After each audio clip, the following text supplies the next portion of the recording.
Hello friends, आज के class में आप सभी का स्वागत है। आज हम लोग पढ़ेंगे साइंस एंड टेक का एक बहुत ही महत्वपूर्ण टॉपिक जो कि है स्पेस टेक्नोलॉजी। इसके जितने भी मोस्ट इम्पॉर्टेंट क्वेश्चन हैं सबको हम लोग बारी बारी से पढ़ेंगे। ये टॉपिक परीक्षा के दृष्टिकोण से बहुत ही महत्वपूर्ण है क्योंकि आजकल के परीक्षाओं में साइंस के क्वेश्चन बहुत ज़्यादा पूछे जा रहे हैं। ठीक है दोस्तों, तो चलिए हम लोग क्लास को शुरू करते हैं। पहला प्रश्न है, सोवियत संघ द्वारा निर्मित विश्व का प्रथम सफल प्रक्षेपित उपग्रह कौन सा था? तो इसका नाम था दोस्तों स्पुतनिक 1। इसका नाम था स्पुतनिक 1। इसका जो प्रक्षेपण हुआ था यह हुआ था 4 अक्टूबर 1957 को। 4 अक्टूबर 1957। ठीक है दोस्तों, ये डेट आप याद रखेंगे। अगला प्रश्न है, चंद्रमा की सतह पर उतरने वाला पहला अंतरिक्ष यान कौन सा था? तो इसका उत्तर हो जाएगा दोस्तों लूना 2। लूना सेकंड जो था वो चांद की सतह पर उतरने वाला पहला अंतरिक्ष यान था। ये कब उतरा था? 13 सितंबर 1959 को। ये कहाँ का था? सोवियत संघ का। ठीक है दोस्तों। अगला प्रश्न है, इतिहास में पहली मानव युक्त अंतरिक्ष उड़ान कौन सी थी? इतिहास में पहली मानव युक्त अंतरिक्ष उड़ान कौन सी थी? तो ये थी दोस्तों वोस्टॉक 1। कौन सा अंतरिक्ष यान था? वोस्टॉक 1। ठीक है, ये कब उड़ान भरी थी? ये 12 अप्रैल 1961 को। ठीक है, ये पहली उड़ान थी, ध्यान रखेंगे आप लोग। अगला प्रश्न है, भारतीय राष्ट्रीय अंतरिक्ष अनुसंधान समिति का गठन कब किया गया था? भारतीय राष्ट्रीय अंतरिक्ष अनुसंधान समिति का गठन कब किया गया था? तो ये किया गया था 1962 ईस्वी में। अगला प्रश्न है, इनकोस्पर की स्थापना किसके नेतृत्व में की गई थी? इनकोस्पर की स्थापना किसके नेतृत्व में की गई थी? तो इसका उत्तर हो जाएगा दोस्तों विक्रम साराभाई। अगला प्रश्न है, देश के प्रथम साउंडिंग रॉकेट नाइक एपास का प्रक्षेपण कब किया गया था? तो ये किया गया था दोस्तों 21 नवंबर 1963 को। ये अमेरिका निर्मित रॉकेट था दोस्तों। ठीक है। अगला प्रश्न है, भारतीय राष्ट्रीय अंतरिक्ष अनुसंधान समिति का पुनर्गठन करके भारतीय अंतरिक्ष अनुसंधान संगठन इसरो का गठन कब किया गया था? भारतीय राष्ट्रीय अंतरिक्ष अनुसंधान समिति जो था पहले नाम, उसका पुनर्गठन करके भारतीय अंतरिक्ष अनुसंधान संगठन किया गया, जिसको शॉर्ट में हम लोग इसरो कहते हैं। तो इसका जो स्थापना था, इसका जो गठन था वो कब किया गया था पुनर्गठन के बाद? तो ये 15 अगस्त 1969 को। ये बहुत ही इंपॉर्टेंट क्वेश्चन है, इसको आप लोग ध्यान रखेंगे। अगला प्रश्न है, भारत का एक स्पष्ट एवं स्वतंत्र भारतीय अंतरिक्ष कार्यक्रम कब बनाया गया था? तो ये बनाया गया था 1972 ईस्वी में। अगला प्रश्न है, अंतरिक्ष आयोग की स्थापना किस वर्ष किया गया था? अंतरिक्ष आयोग की स्थापना किस वर्ष किया गया था? तो इसका उत्तर हो जाएगा दोस्तों 1972 ईस्वी में। 1972 ईस्वी में अंतरिक्ष आयोग का स्थापना किया गया था। अगला प्रश्न है, अंतरिक्ष विज्ञान अनुसंधान केंद्र की स्थापना कहाँ पर किया गया है? अंतरिक्ष विज्ञान अनुसंधान केंद्र का स्थापना कहाँ पर किया गया है? तो इसका उत्तर हो जाएगा जोधपुर में। अगला प्रश्न है, इसरो उपग्रह केंद्र कहाँ पर स्थित है? इसरो उपग्रह केंद्र कहाँ स्थित है? इसका उत्तर हो जाएगा दोस्तों बेंगलुरु। अंतरिक्ष अनुप्रयोग केंद्र कहाँ पर स्थित है? अंतरिक्ष अनुप्रयोग केंद्र कहाँ पर स्थित है? तो इसका उत्तर हो जाएगा दोस्तों अहमदाबाद। इसरो दूरमिति अनुवर्तन एवं निर्देश संचार नेटवर्क का मुख्यालय कहाँ है? तो इसका मुख्यालय जो है दोस्तों बेंगलुरु में है। इसरो दूरमिति अनुवर्तन एवं निर्देश संचार नेटवर्क का मुख्यालय जो है वो बेंगलुरु में है। अगला प्रश्न है, भारतीय अंतरिक्ष विज्ञान और तकनीक संस्थान IIST की स्थापना कब और कहाँ की गई है? तो इसका जो स्थापना किया गया है वो तिरुवनंतपुरम में किया गया है। ये कब किया गया है? वर्ष 2007 ईस्वी में। अगला प्रश्न है, श्रीहरिकोटा से प्रक्षेपित किया गया प्रथम उपग्रह कौन सा था?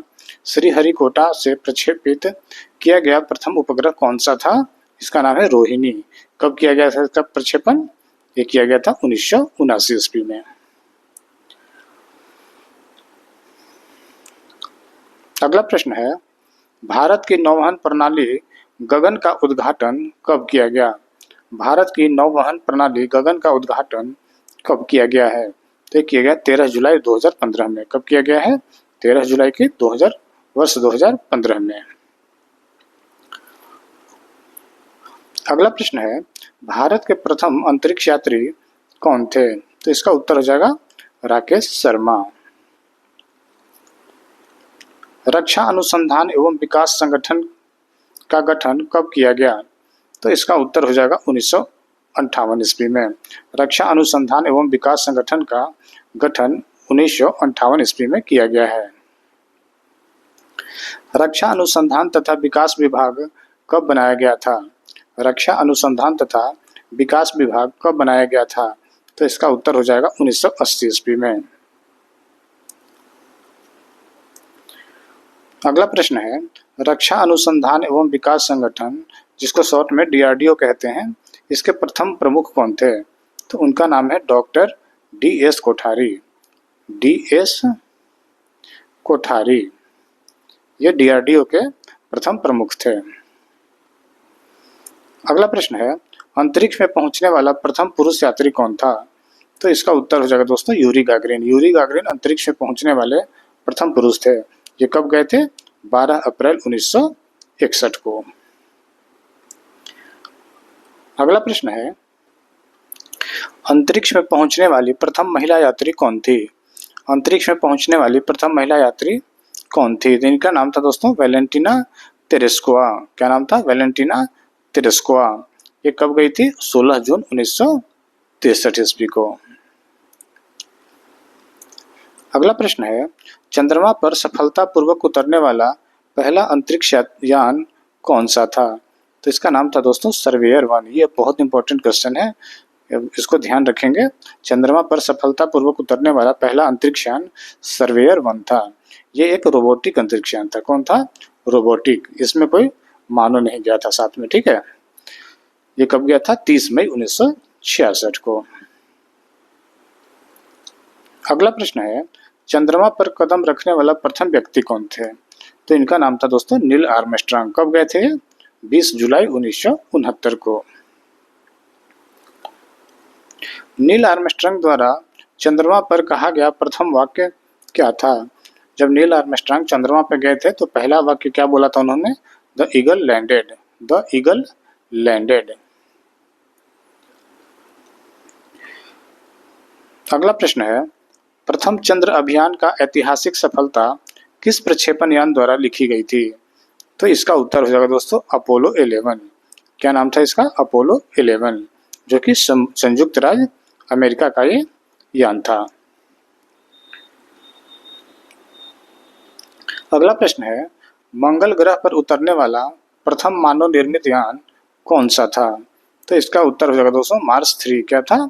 मार्स 3। ये सोवियत संघ का अंतरिक्ष यान था। कहाँ का था? सोवियत संघ का।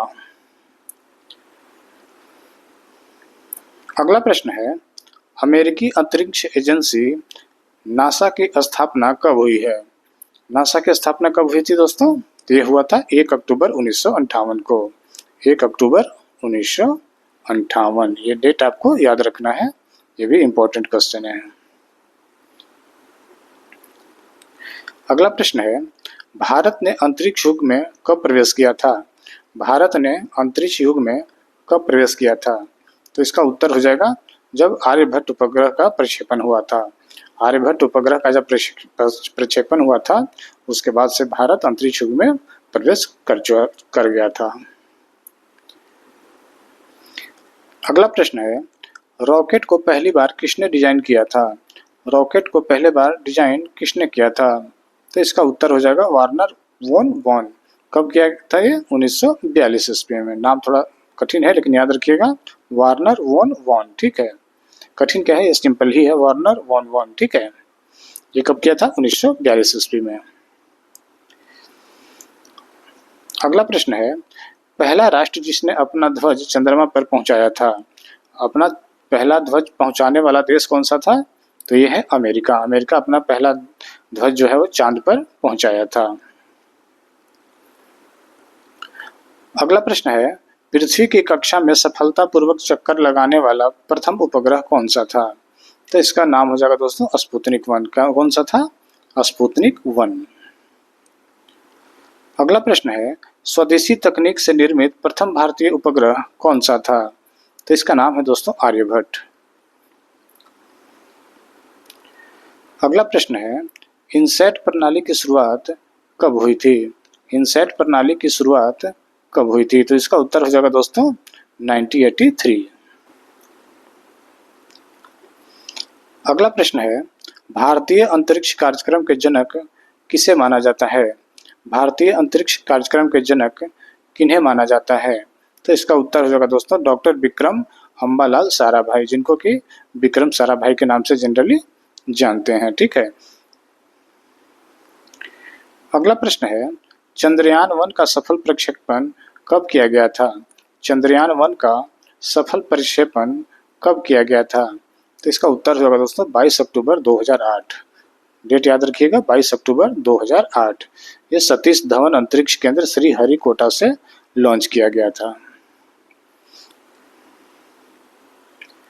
अगला प्रश्न है, चंद्रयान 1 का प्रक्षेपण किस यान के द्वारा किया गया था? चंद्रयान 1 का प्रक्षेपण किस यान के द्वारा किया गया था? तो इसका उत्तर हो जाएगा दोस्तों PSLV C11।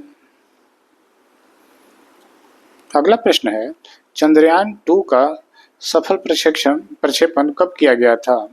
तो इसका उत्तर हो जाएगा दोस्तों 22 जुलाई 2019 को। इसका भी जो प्रक्षेपण किया गया था वो सतीश धवन अंतरिक्ष केंद्र श्रीहरिकोटा से ही किया गया था, चंद्रयान 1 और चंद्रयान 2 दोनों का। अगला प्रश्न है, चंद्रयान 2 का प्रक्षेपण किस यान द्वारा हुआ था? तो इसका उत्तर हो जाएगा GSLV MK3M1। इसी प्रक्षेपण यान से चंद्रयान 2 का प्रक्षेपण हुआ था। ठीक है दोस्तों, यान का नाम है GSLV MK3M1। अगला प्रश्न है, किस अंतरिक्ष एजेंसी ने विश्व के सबसे छोटे रॉकेट का सफल प्रक्षेपण किया है? किस अंतरिक्ष एजेंसी ने विश्व के सबसे छोटे रॉकेट का सफल प्रक्षेपण किया है? तो इसका उत्तर हो जाएगा दोस्तों जापान की अंतरिक्ष एजेंसी ने, जिसका कि नाम है जाक्सा। अगला प्रश्न है, CNES किस देश की अंतरिक्ष एजेंसी है? CNES जो है वो फ्रांसीसी अंतरिक्ष एजेंसी है। कहाँ की है? फ्रांस की। अगला प्रश्न है, इसरो का 100वां मिशन कहाँ से छोड़ा गया था? इसरो का 100वां मिशन कहाँ से छोड़ा गया था? ये छोड़ा गया था श्रीहरिकोटा से। ठीक है दोस्तों, कब छोड़ा गया था? 9 सितंबर 2012 को। अगला प्रश्न है, जीवन के अस्तित्व के लिए कौन सा ग्रह उपयुक्त हो सकता है? तो इसका उत्तर हो जाएगा दोस्तों मंगल ग्रह। नासा के अनुसार मंगल ग्रह पर उपस्थित जीवन के अब तक पाए गए लक्षणों में कौन कौन सम्मिलित हैं? तो इसमें सम्मिलित हैं जल, जिप्सम और मीथेन। ठीक है, ये भी आपको याद रखना है, ये भी इंपॉर्टेंट है। अगला प्रश्न है, नासा के किस अंतरिक्ष यान ने चंद्रमा पर जल होने की पुष्टि की है? नासा के किस अंतरिक्ष यान ने चंद्रमा पर जल होने की पुष्टि की है? तो इसका नाम है दोस्तों सोफिया। सोफिया जो अंतरिक्ष यान है वो चंद्रमा पर जल होने की पुष्टि की है।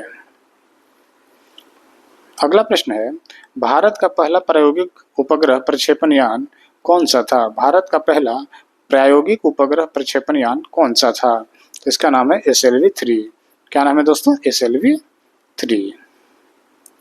अगला प्रश्न है, SLV-3 के प्रक्षेपण यान द्वारा किस प्रथम सफल उपग्रह का प्रक्षेपण किया गया था?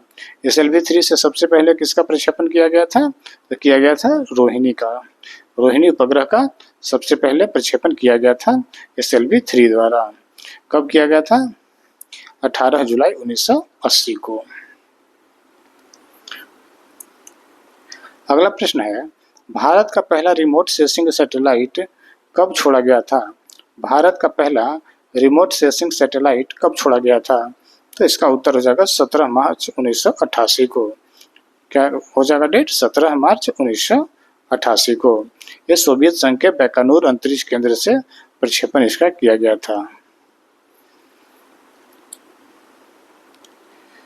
अगला प्रश्न है, भारत में न्यूट्रिनो वेधशाला कहाँ स्थापित की जा रही है? भारत में न्यूट्रिनो वेधशाला कहाँ स्थापित की जा रही है? तो इसका उत्तर हो जाएगा थेनी जिला। कहाँ? थेनी जिला, जो कि तमिलनाडु राज्य में है। अगला प्रश्न है, मार्च 2021 में किस स्थान पर देश के पहले फॉरेस्ट हीलिंग सेंटर का उद्घाटन हुआ है? मार्च 2021 में किस स्थान पर देश के पहले फॉरेस्ट हीलिंग सेंटर का उद्घाटन हुआ है? तो इसका उत्तर हो जाएगा दोस्तों रानीखेत, जो कि उत्तराखंड राज्य में है। तो आज के क्लास में इतना ही हम लोग पढ़ेंगे। आज अगर आप हमारी क्लासेस को देख रहे हैं और अगर आपको अच्छा लग रहा हो तो इसको ज़रूर लाइक करें, ठीक है दोस्तों, और हो सके तो दोस्तों के साथ शेयर भी कर दें। और पहली बार आप हमारे क्लासेस को देख रहे हैं तो सब्सक्राइब करना बिल्कुल ना भूलें। सब्सक्राइब करने के बाद बेल आइकन को भी ऑन कर देना है दोस्तों, ताकि हमारे सारे नोटिफिकेशन आपको समय पे मिलता रहे और आप अधिक से अधिक फ़ायदा उठा सकें हमारे क्लास का। ठीक है दोस्तों, तो आज के क्लास को हम लोग यहीं समाप्त करते हैं। जय हिंद, जय भारत।